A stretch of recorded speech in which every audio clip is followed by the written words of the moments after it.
之稱嘅華富村落成初期，因為遠離市區，再加上原址曾經係墳場同亂葬崗，唔少人都唔願意住。一齊睇翻1968年政府為咗吸引市民入住華富村拍嘅宣傳片。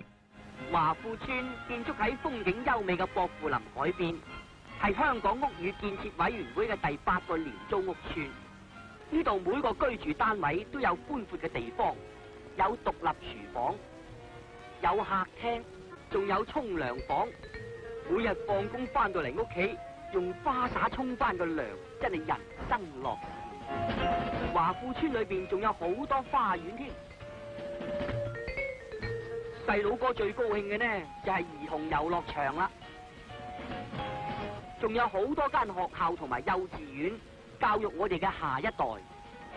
華富村裏邊仲有街市，有銀行，仲有酒樓，更有多層嘅停車大廈，應有盡有。呢家人呢，咁就成為屋宇建設委員會嘅第25000戶住客。